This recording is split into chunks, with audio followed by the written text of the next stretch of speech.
তুমি best of the best হতে চাও, আমি বলতেছি না নর্মাল ভালো স্টুডেন্ট, আমি বলছি না normal businessman, normal rich people, তুমি যদি বেস্ট অফ দ্য বেস্ট হতে চাও। আজকে আমরা কথা বলবো টানেল ভিশন নিয়ে। হোয়াট ইজ টানেল ভিশন, এটা আগে আমরা একটু বোঝার চেষ্টা করি। টানেল ভিশন হলো তুমি যদি কোনো একটা পাইপের মধ্যে দিয়ে তাকাও, পাইপের মধ্যে দিয়ে কী দেখতে পারো? আশপাশে দুনিয়া দেখতে পাবা না, তুমি দেখবা পাইপের একটা সোজা পথ এবং লাস্টে এক জায়গায় আলো আছে, বা লাস্টে তুমি পাইপটা যেদিকে ধরছো সেই জায়গাটা দেখা যাবে, তাই না?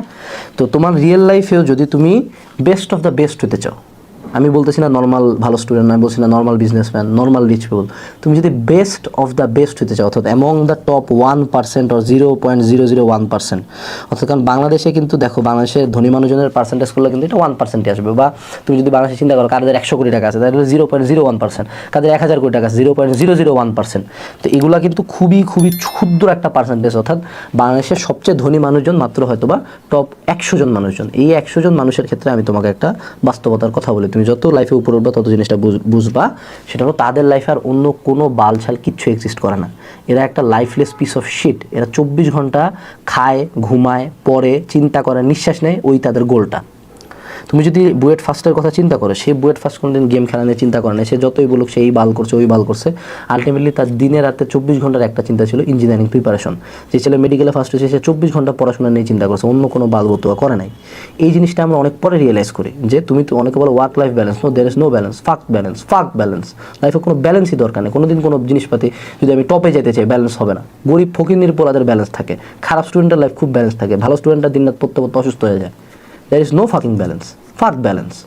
তোমার লাইফের যেটা মাঝে মধ্যে করতে পারো, যে আয়নার সামনে যায় নিজের দিকে তাকাবা, তাকায় নিজেকে বলবা তোর কি লজ্জা লাগে না হারামজাদা, বারবার আর কতদিন এমনি পিছিয়ে থাকবে বাকিদের চেয়ে। দেন একটা টানেল ভিশন ডেভেলপ করবা যে আমার লাইফের গোল হলো, নেক্সট গোল হলো ওয়েট কমানো, বা নেক্সট গোল হলো টাকা কামানো, নেক্সট গোল হলো বুয়েটে চান্স পাওয়া, নেক্সট গোল হলো মেডিকেলে চান্স পাওয়া, নেক্সট গোল হলো এইচএসসি জিপিএ পাওয়া, নেক্সট গোল হলো এসএসসি জিপিএ পাওয়া।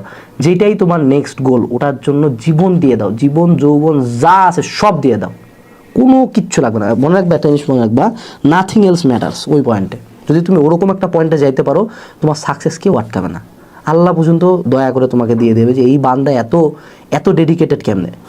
তোমার লাইফে অ্যাট এনি কস্ট তুমি মেন্টাল অবসেশনটা বজায় রাখবে। Obsession, become obsessed. মানে যেই মোমেন্টটা মানুষ বলবে যে ভাই তোর কি আর লাইফ নাই, সেই মোমেন্টে বুঝবা তুমি জিতে গেছো, কারণ অল লাইফ আছে। তোমার যদি লাইফ থাকে you will be a mediocre shit. হ্যাঁ, কোনো মতন একটা হয়েছে। তোমার লাইফে যদি তুমি চেঞ্জ আনতে চাও, কোনো কিছু তুমি একটা না অনেক দিন করে পারতেছো না, বিকাম অবসেসড উইথ দিস। আমার লাইফে একদিন এক টিচার আমাকে বসে আনাস তুমি জানুন পারো না, এনে অপমান করছে। আমি পরের দিন পুরা একটা দিন অনলাইন ইউটিউব টিডিও নিয়ে পুরা একটা খাতা শুধু জারণ করছি, সমতাকরণ। তারপর থেকে গোটা দিনাজপুরে যত জারণ বিজারণের সমতা আসতো, টিচার আমার কাছে করায় নিত। এইটা হলো তোমার অবসেশন। অবসেশন তোমার লাইফে যখন আসবে, তখন তোমার লাইফ থেকে আরেকটা ঘটনা ঘটবে, লুজিং ফ্রেন্ডস অ্যান্ড ফ্যামিলি। তোমার প্রথম যখন তুমি রাইজ করবা, তখন দেখবা তোমার ফ্যামিলি ধীরে ধীরে একটু সরবে, তোমার অনেক কটা ফ্রেন্ড সরে যাবে, এবং অনেকে তোমাকে ইনস্যানিটিতে দেখবে, মানে পাগল বলবে যে এই শালা তো সারাদিন এটা করে। But that's when you know যে তুমি উপরে উঠতেছো। একটা জিনিস বুঝো, তোমার যদি তুমি 1%-এ যেতে চাও, বা ঢাকা ভার্সিটিতে চান্স পায় 1% বা 0.01%, যতগুলো ভর্তি পরীক্ষা দেয় তার মধ্যে, আর টোটাল স্টুডেন্টের মধ্যে ধরলে পার্সেন্টেজটা আরও কমে আসে। তো তুমি যদি ওই পরিমাণ একটা সিক্রেট জায়গায় যাইতে চাও, তাহলে কিন্তু আসলে নর্মাল ওয়েতে যাওয়া পসিবল না। হ্যাঁ, তুমি যদি লাইফে কোটি টাকা কামাইতে চাও, কোটি টাকা কয়জন কামায়? বাংলাদেশের মানুষজনের 30,000 টাকা মাসিক বেতনে মেজরিটি ফ্যামিলি চলে, অনেকে তারও কম, 10,000 15,000-এ চলে। সেখানে তুমি মাসে যদি কোটি টাকা কামানোর কথা চিন্তা করো, অবভিয়াসলি বাকি 99% তোমার সাথে একমত হবে না, বাকি 99% তোমাকে পছন্দ করো না, বাকি 99% কাছে তুমি পাগল হবা, তোমাকে দেখে মনে হয় যে পাগল নাকি, 99% মানুষজন এই কাজটা করেই না, এই জন্যই তো অনমিডিওকার। সো তুমি তোমার লাইফে টানেল ভিশন ডেভেলপ করো। টানেল ভিশন যে এই পাইপ আছে আমার চোখের সামনে, পাইপ লাগানো, যে পাইপের ওই সাইডে শুধুমাত্র আমি আমার গোল দেখতে পাই, বাকি যা আছে মারা খাক। তখন তোমার ব্রেকআপ হলে খারাপ লাগবে না, তখন তোমার কেউ নেগেটিভ কথা বলে খারাপ লাগবে না, তখন তোমার পড়তে ইচ্ছা করবে না, এরকম কোনো ঝামেলা আসবে না, তখন তুমি ইনাফ এফোর্ট দিবা। So develop tunnel vision. এই মোটিভেশনাল ভিডিও দেখে পিনিক পাবে ইনস্ট্যান্ট, ঠিক আছে? কিন্তু এই পিনিক বেশিক্ষণ থাকবে না, কিন্তু বেশিক্ষণ থাকবে না, আবারও বলছি থাকবে না। তো এই টাইম থাকতে থাকে এটাকে নিজের হ্যাবিট বানানো। যেদিন মনে হবে যে না বাল মাথা মুথা নাই হয়ে যাচ্ছে, সবাই কেন হেড করছে, সেদিন বুঝবা লাইফে জায়গা মতো গেছো। কারণ আমরা কেউ কখনো নিজের চেয়ে লোয়ার কাউকে হেড করি না, অলওয়েজ আমাদের হেডটা আসে আর বেটার কারো কাছ থেকে, ঠিক আছে?